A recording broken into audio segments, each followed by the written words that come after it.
Hello, everyone. I'm Traci Arieli, end-of-life doula and founder of Comforting Closure. Welcome to another episode. Talking about death and dying is never easy, but in some cultures, these conversations are especially complex. In the Chinese American community, deep traditions, spiritual beliefs, and strong family ties have shaped how people approach the end of life. But times are changing. Younger generations are moving away. Intergenerational caregiving is shifting, and Western influences are bringing new perspectives. So what happens when tradition and modern realities collide? Today, we're going to talk about this with Sandy Chen Stokes, the founder and executive director of the Chinese American Coalition for Compassionate Care, or the CACCC. Sandy has been a guiding force in breaking the silence around end-of-life conversations in Chinese American families and equipping communities with the tools to have these conversations.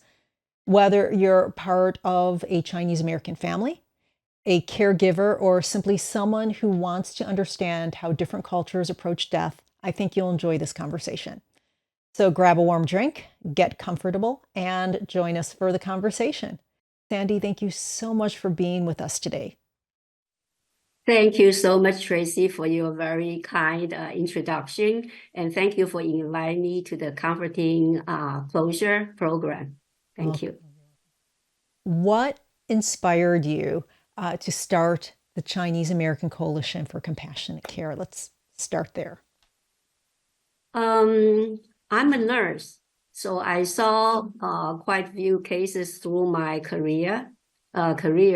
And then the reason made me want to do this coalition is because two things. One is my dad. My dad was in Taiwan when I immigrated to the United States many years ago. So I went back see him while he was pretty ill in the hospital. Then when I got back, he is on the machine, ventilator and everything, and then in the ICU. So when I asked them, because my dad never shared with us or talked about the medical decision. So when I asked the doctor, say with his condition, do you have to do the machine and everything and CPR and everything? They look at me, think you must come from America. I say yes, because at that time they don't have a law of the DNR. So my father ended up in the ICU for over 1 year. Yeah, so it's very hard for me, but I didn't know my father's wishes. So I was doing the gerontology nursing in San Jose area, California. So I do a lot of community outreach and education. I decided to focus with end of life at that time because there's nobody talk about end of life. We even talk about depression, which is also a little bit taboo, mental health related.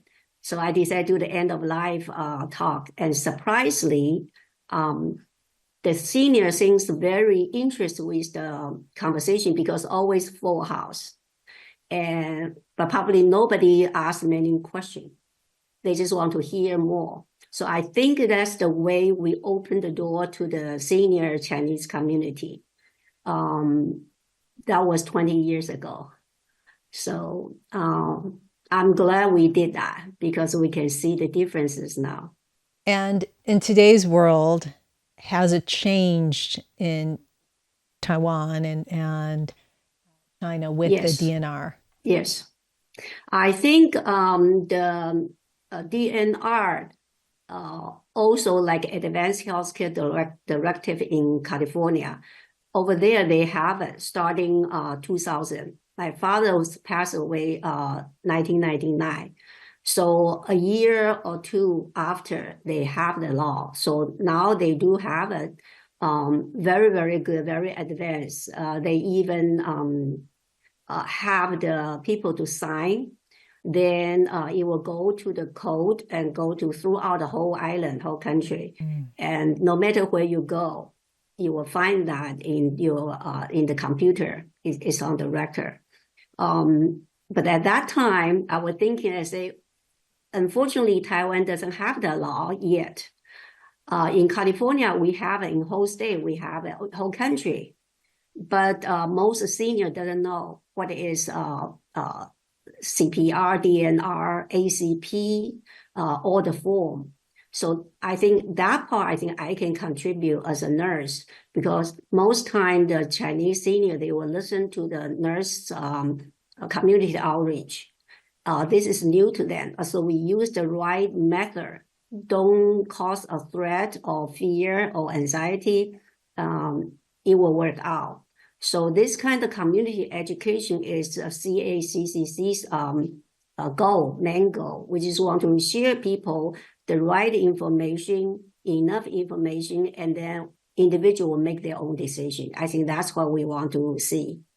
And for those of you who do not know, DNRs do not resuscitate, and ACD is Advanced Care Directive. So wonderful, thank you. So let's talk about some of the cultural differences. How does traditional Chinese culture view death and dying? Depends. You ask what time, okay? With Chinese history, I would say before the Western medicine coming to the China, people are open to the death and dying. They don't prefer not to go there, but they still pretty open. I remember when I was a child, I came from Taiwan, and I saw my friends' grandparents carved is in the entrance of the house. You go in there, then they have dry ice there.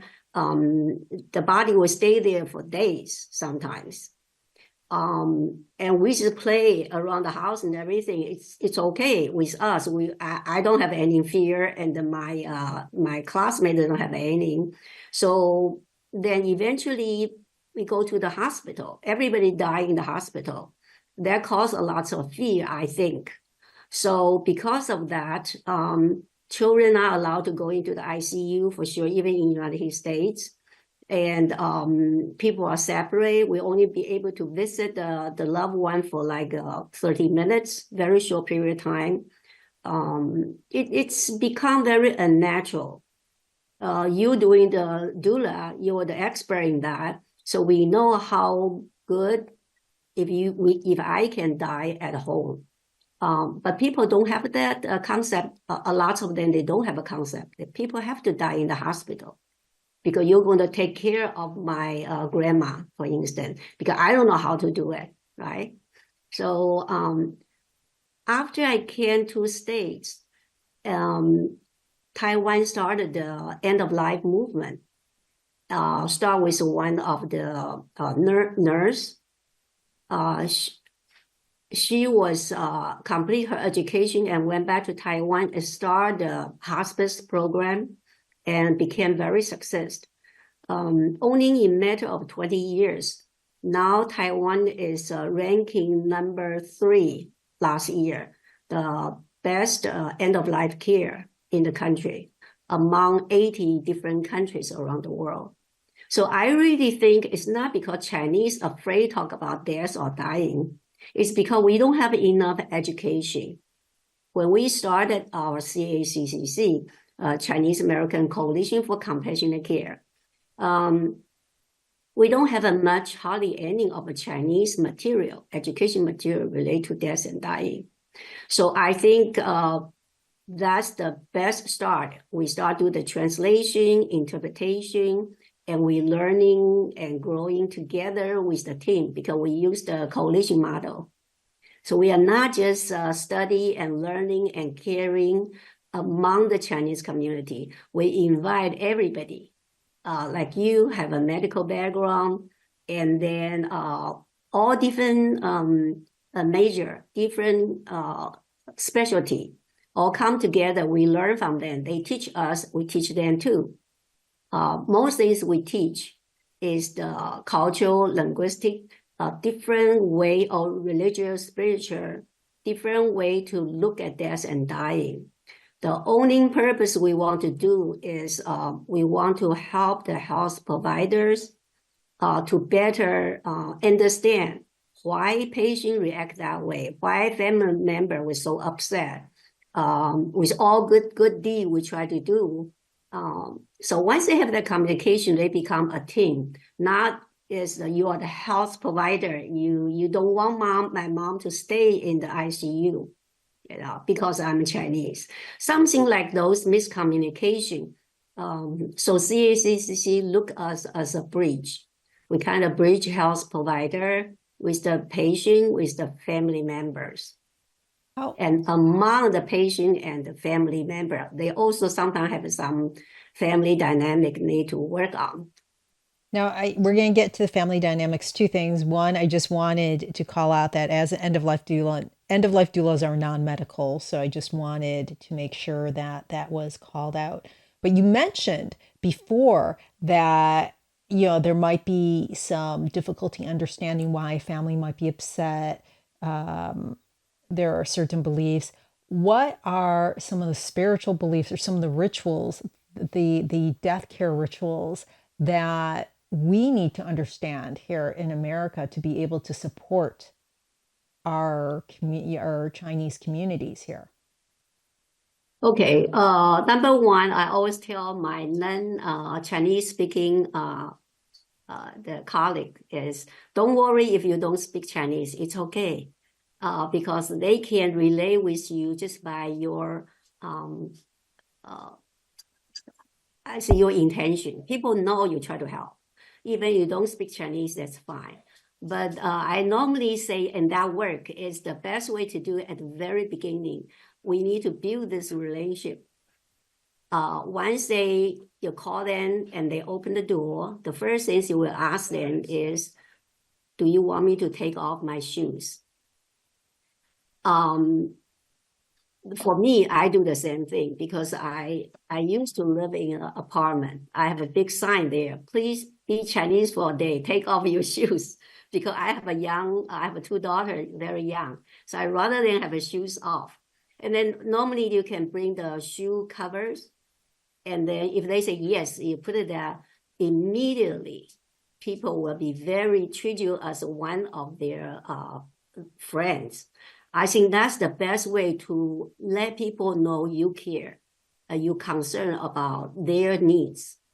That's one example. Another one is we facing the death and dying a little bit differently. When I say we, it's not all Chinese, of course. I just say generally. Generally, if people in the hospital, and when you see the family member come visit, for instance, their daughter, their aunt, they come in here, they're always very positive. They come in with big smile, put the nice clothes and everything, very happy, say, oh, Sandy, you look much better. I bet you're going to go get out of the hospital by Monday. So very unrealistic statement. And sometimes the staff were thinking about, Sandy really know her mom, really know her mom's condition. Why she would say this such unrealistic the things? You need more time to talk about the possibility of what's going to happen, right? But doctor said, no, I'm just going to bring all the positive energy to my mom. So that's our attitude of good daughter, good family member. Last time, family not start to grieving until Sandy really died, until I died. Then people start crying and controlling and everything. So this kind of grieving start after the patient died. It's not while he or she is still sick. If we can understand where they're coming from, that's great. More if we can give the education, let family knows to be a good, so-called good daughter. You have a lot of things you can do. Just because she's dying doesn't mean you cannot involve with part of comforting, symptom control, all those things. Yeah. What I'm trying to say is I would like to help our colleagues be able to understand where they're coming from. They become a true team. The patient and family become a true team of the hospice, for instance. Yeah. So even as a doula, me going in there, or a medical care professional, having that positive attitude, if I see that the family's having this positive attitude, I should also kind of partake in that. I should act that way also and be very, realistic, but not go in so solemn and sad or, quiet. That's a very good question. I think it's all depend the person who you talking to the patient, talking to the decision making in the family. The best way is just ask them. Okay. Not asking, should I be happy or should I be sad? No, it just kind of sense that where they're coming from. I think just from one listen, you can pretty much already identify who is the person or caregiver, main caregiver, who is decision maker, right? So you kind of know that the issue there. We don't want to miss this opportunity to have a best closure between the family member and the patient. So the education is the key. Once you teach them, they'll say, I'm so glad I have you as our doula, because if you don't tell me that, I will never know. I thought the way I'm doing is the best way to be a good daughter. So a lot of us you're from Bay Area, right? Chicago originally, but I've been here 30 years now, so I'm more Bay Area than a Chicagoan. Okay. Sorry, Mom and Dad. So most people say, oh, Chinese don't need help with anything because they all highly educated. Yeah, lots of PhD, master, and everything. But sorry, we are Chinese. We're also the people as a son or granddaughter, right? We need education for death and dying because we don't hardly have any session to teach us how to face death and dying. So I think the education is so critical. That's the reason even I'm not a doula. I know what you can help us. And we call non-licensed or non-certified doula because we're the family member, right? We're also doing all those things a doula like to help, which is not being educated. So the intention is there. So if you'll be able to provide their services by asking them what they need, what they believe, particularly if the religious or spiritual needs, they will really tell you, so you don't have to guess. Yeah. And it's interesting that you started off by saying that how in the Chinese community, there used to be a lot more knowledge, because when you were younger, you're saying that you were exposed to grandma and grandpa passing away, or some other family members passing away, and it was just very normal. You dry ice, but you do not. But nowadays, it's not how it is. And same in America. Before the Civil War, death was taken care of at home.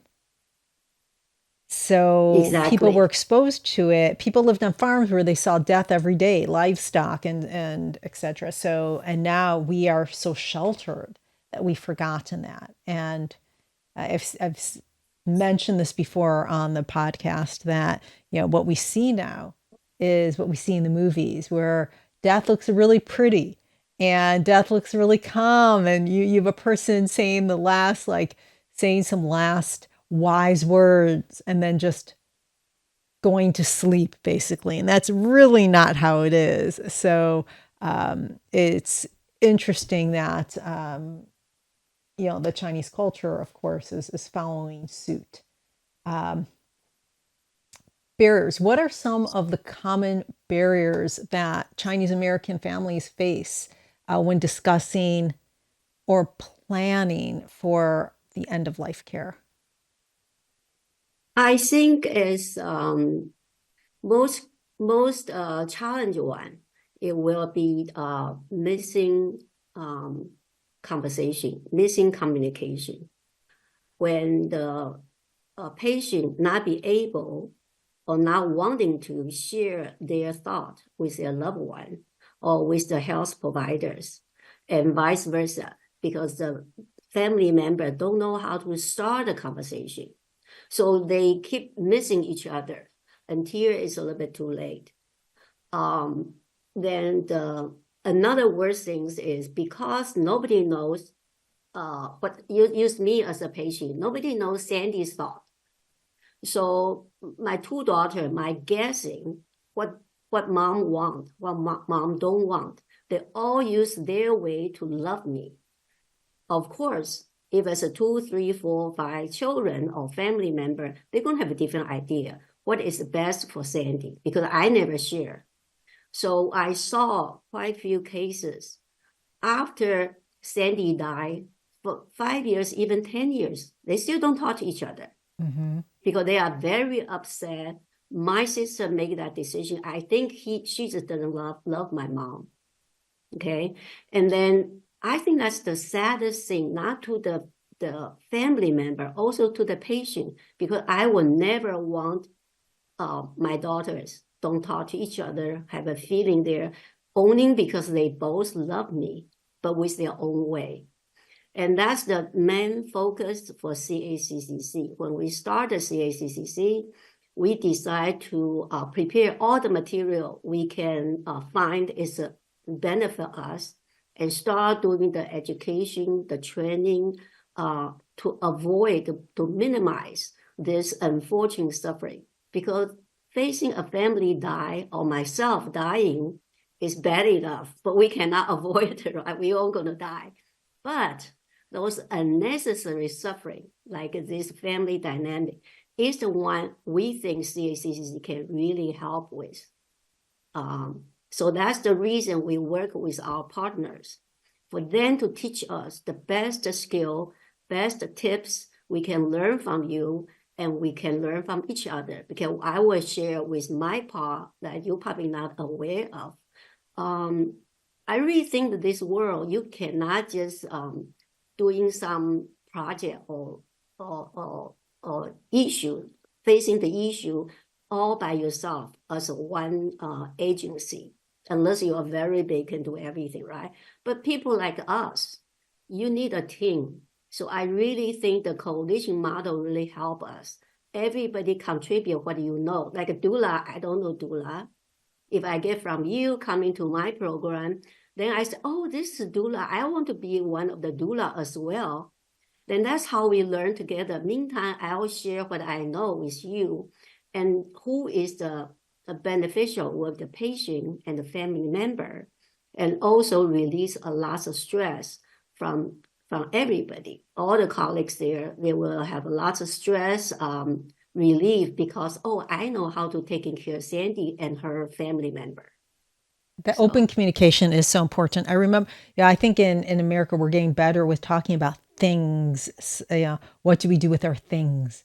Mom and dad have a will and trust, and they go over the will and trust. And my parents, I'm very fortunate that they have gone over their will with us. So we know who gets what, who gets grandma's needle point. But when we brought up, okay, what do you want? Do you want, do you have a DNR? Or do you want a feeding? Like some of the medical stuff. What do you want your last days to be like? They hadn't thought about it. And they didn't want to think about it, quite frankly. They didn't want to have that conversation. And my brother and I, we have very different ideas about what death looks like and what those last those measures should be. I have two older brothers, and I said, Mom, Dad, we have to talk about this because it's not going to break up our family. If my brother gets grandmother's needlepoint, if he really wants a needlepoint, that's not going to break us up. But what will break us up as a family if I see you guys suffering, and it's because of what my brothers want, or they are insisting on doing. If we're fighting about the medical things, that will break us apart as a family. So that's really interesting that you bring that up. And people don't realize how important it is, because that pain of seeing your family member suffer, the person that you love suffer, is as great, if not greater. I would say it's greater than getting things. So thank you for sharing that, and your whole philosophy. I'm curious. Now, I know that traditionally there's been a strong intergenerational caregiving within the Chinese community, but things are changing, right? Younger people are moving away from the area. How is that affecting death care in your community? At this time, I think, again, even we all Chinese, among the Chinese community, we all Chinese, but we all have a different way to look at death and dying. So I only say average people, I would say not 100%, maybe 70 to 80% people want to die at home, maybe even less, maybe 50-50, because we have lots of consideration. Nowadays, because of their property, like their home, they don't want to die at home. Because if I die at home, then my kids have a hard time to sell a good price if I die at home. Interesting. Because Chinese will feel uncomfortable to purchase a house. Previous owner died at home. Even it's a natural death. A lot of Americans not aware of. So one of my colleagues finally learned what that means, and she thanked me. She said, "Hey, Sandy, thank you for your Chinese. Because of your Chinese, you don't want to buy this house because the owner died at home.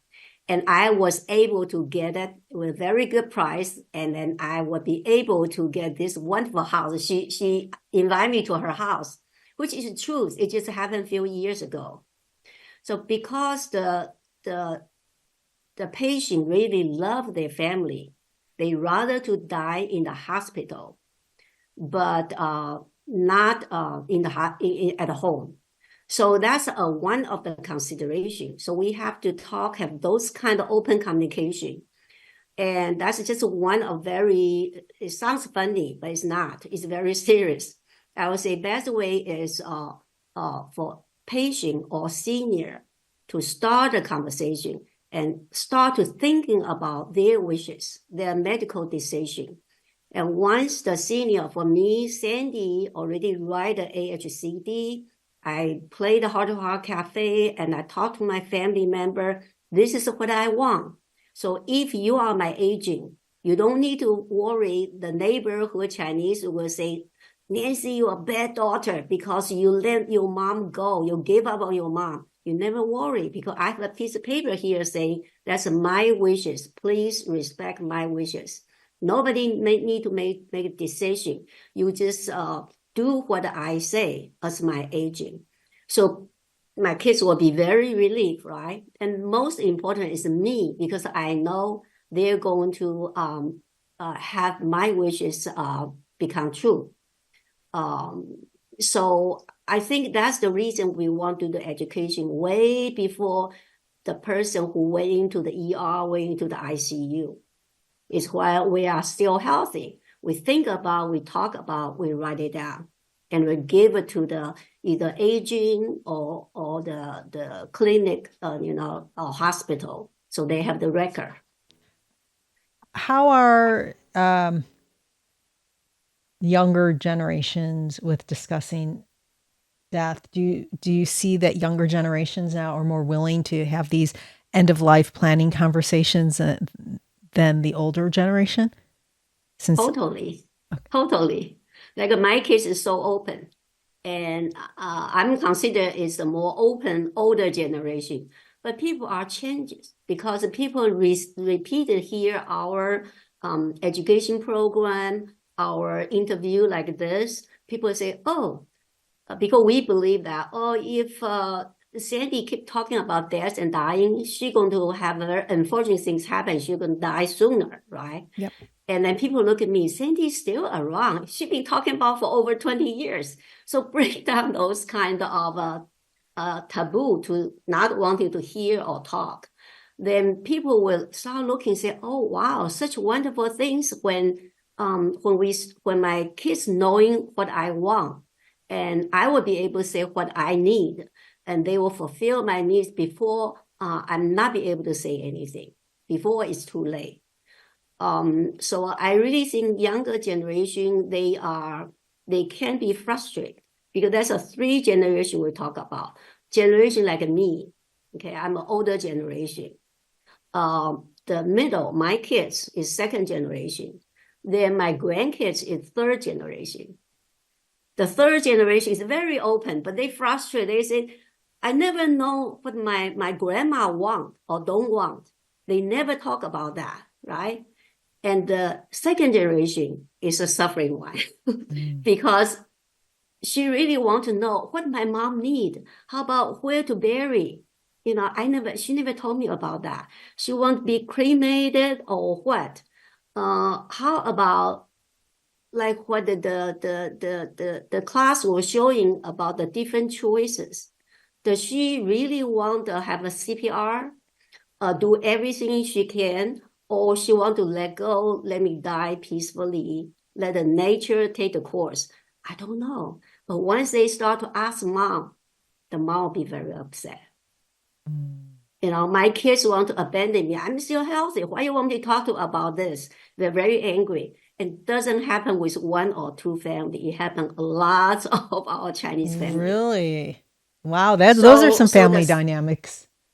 Yeah, So the how do second generation you is a navigate hard that? one. How do you navigate when you have 3 generations? You're working with 3 generations. The oldest generation doesn't want to talk about it because they feel like the rest of the family wants them to kick off. They and the other 2 generation, you have the middle generation who is on eggshells, right? And then you have the youngest generation who's like, let's just talk about this.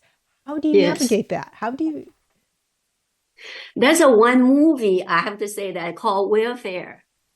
Have you watched that movie? No, what is it called? I write it down. I send it to you. You can post it to them. I will. That's an older movie. It's being probably maybe before the COVID. Yeah, before the COVID. Very, very real movie. Talk about the grandmom is dying, diagnosed with cancer, terminal illness. And then everybody talk about this, decide not to let grandma know. And the granddaughter is from New York. Love her grandma, who called Nene. And then she challenged, she said, you should let grandma know. And everybody said, no, you never do that. They even create a fake wedding for one of her grandson. Have a fake girlfriend and went to there and then celebrate wedding and everything. So that's a wonderful movie. It's very real. Yeah. So that's the issue can be dealt with because it's changing already. Again, with our own eyes, we can see the changes. So what happened is you don't have to directly say, Mom, I want to find out about this medical decision. Can you tell me what do you want, what do you don't want? You have any wishes that you want to achieve? For instance, you want to go visit China or somewhere. So if you do that, she will get upset because I'm still healthy. Why you ask me about this and dying? But if you come from third party, like this kind of video, this kind of social media, they are not talking to Sandy. They talk to everybody. I happen to be there and I want to learn, right? So it doesn't bring me bad luck. That's how we do. We normally tell the 2nd generation says, you want to know how to better communicate because your mom get very upset with you already, but you really need to know because she is really getting older and older and her dementia starts showing. I want her to tell me before she's not able to make that medical decision, right? So it's very critical. Timing is important. So we say, how about you bring them over? Let's have a Heart Cafe. Let's have the class there. She happens to sit there with you, right? And she will learn. And then also the second generation, even the third generation can learn about it because it's no threat to the patient or senior. And then another thing is I saw that wonderful three generation, the granddaughter doesn't speak Chinese. Grandpa doesn't speak English, but they will be able for the first time in the granddaughter's lifetime, they be able to play this game and talk about the detail. One in English, one in Chinese. The second, the mom will be doing the interpretation. I think that's the best part. It's not just to get the wishes opened, also the relationship. Because of grandma, grandpa, because I was there, we do the online. I saw the grandma, grandpa's eyes like it's very, very proud of themselves. They'll have a granddaughter doing this with them and enjoy and ask all kind of personal questions. It's just beautiful. So Yeah.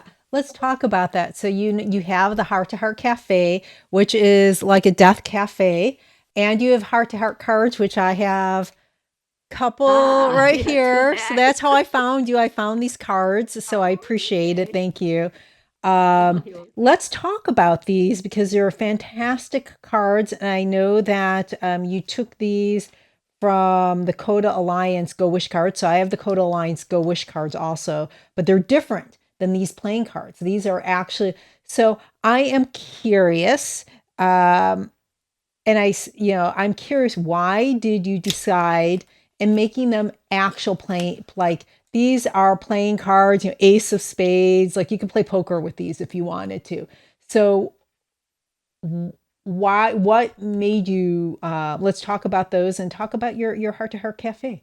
Heart to Heart card, I got an idea from Coda Go Wish card.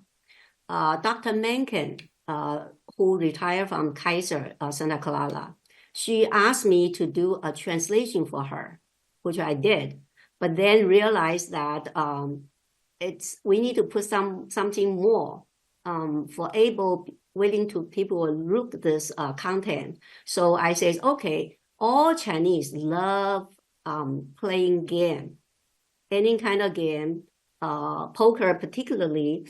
We like to do that, particularly when seniors are getting older. They are alone. What they do, they play the card by themselves with their partner and everything. So I said, okay, we put the poker style, so total of 54 cards, including 2 joker. Then every suit, for instance, heart, we talk about it's related to more like a spiritual related content. The club will be a social issue, the relationship, so on. And then spade will be the physical issue. Diamond will be legal and finance. So that way we play the card, and meantime we see what's inside there. Or you play the Heart to Heart Cafe, but meantime afterward you can play as a card. That's why poker. That's why we have 4 different colors in one box, all the same but different colors, so people can play the game among the family member. And they're great because they have, like, as you said, like they've like statements and questions like, I want my pets to be with me, as an example. So people who aren't seeing these and don't have, like, when you're playing, you actually ask, I want to participate in my medical decisions. These are real questions that people need to talk about. But I can see, and it's both in English and in Chinese. You can see Chinese is larger font because mostly for our seniors, and the worker, all the medical team, they can see the smaller font, so easy to see. The best part, I think, is I don't know if you're aware that if you ask a person, a patient particularly, what do you like to have? What wishes you haven't achieved yet? It's a very tough question. Yeah. Particularly for senior or even the younger people. I don't know what I want or I don't want. But if spell out for them the 52 different wishes, they'll say, I never thought about, yes, I want to have a chance to say to my husband, thank you, I love you. Because Chinese normally don't say I love you, right? But this is how remind us. We don't need to look this card at the deathbed. It can be do it every day, kind of remind us, right? And then religious, we can say, don't put my body in the refrigerator until 8 hours after I die. If I am a Buddhist, then I might choose this card. To me, is most important one. So all different content that we think way ahead of time. So I think that's make life easier for the patient self and also for the family member. Yeah. Now, I know they're wonderful, by the way. If people want them, go to the CACCC-USA.org website and they sell them. They are fantastic. One last question, because I know we're almost at the top of the hour. Your organization provides hospice and palliative care volunteer training. Can you share how these programs are making a difference? Okay, I think we can make a difference. I give you my experience. We really think it's a wonderful one. After COVID, almost everything shut down. So our volunteers no longer be able to go to the hospital to serve the patient there. Until a few years later, we have 2 hospitals still open for us to go there. One's in the Northern California, one's in Southern California. And we've been doing that for the Northern California for over 10 years. So what we do is we provide a training, a very basic training, only like 2 days or 2 half days, about end of life, about how to do the communication, all the details. After the training, they will become the hospital's volunteer, not CACCC. They wear the hospital badge but receive our training. So we do the recruiting, we do the training, we send them to that hospital, partner with us. They start go the visit. They will go to the hospital in the Monday morning. That's me. I always schedule for Monday morning. Then I go into the hospital lobby and then we'll pick a list. They give me a list to say, oh, this is all the patient. The name, sometimes even religious, and then which number of the bed, and then we go visit them. So that way we have a recording that, Sandy's in the bed 25. And then she seems very sad. Even her daughter can visit her from Alaska. She seems very sad. She cried a lot during the time. Never seen this before. So we bring that to the nurse station or write the record. So people will follow up with it. So that system worked out very well. And we call the patient ambassador program. We don't just visit the Chinese patient. Sometimes people ask is non-Chinese. As long as the person can speak English, we'll be able to provide the services because it's a bilingual volunteer. Wonderful.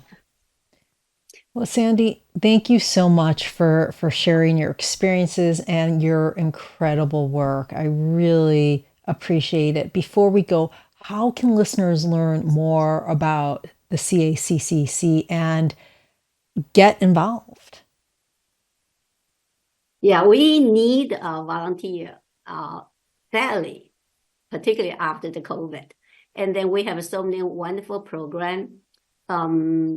We can give you the resource. By best way is to go to our website. And then also we are celebrate our 20th anniversary. So it's in August 9th. So if you come visit us, it will be English and Mandarin both.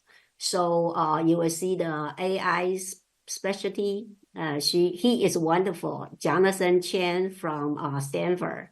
Talk about AI and caregiver related or health related issue, what AI can help us. and also talk about have a caregiver to share her experience. So if they have any needs, if you can give them the website or my email, you are more than happy to request. I'm more than happy to help you to set up a Heart Cafe. It's all free of charge. So Wonderful. Thank you so much. Listeners, if there's one thing I hope you take away from today's conversation, it's this. Talking about death isn't about giving up, it's about showing up. It's about honoring our loved ones, our traditions, and ourselves by making space for the conversations that truly matter. Whether you start small, like sharing a memory, asking a loved one about their wishes, or exploring resources like CACCC's Heart to Heart cards, every step brings us closer to more compassionate and connected futures. Thank you for joining us. If you have any questions, please comment below or reach out to me directly. And if you found this conversation to be helpful, please like, share, comment, and subscribe. This is Traci Arieli from Comforting Closure, wishing you peace and comfort in your journey. Until next time, take care.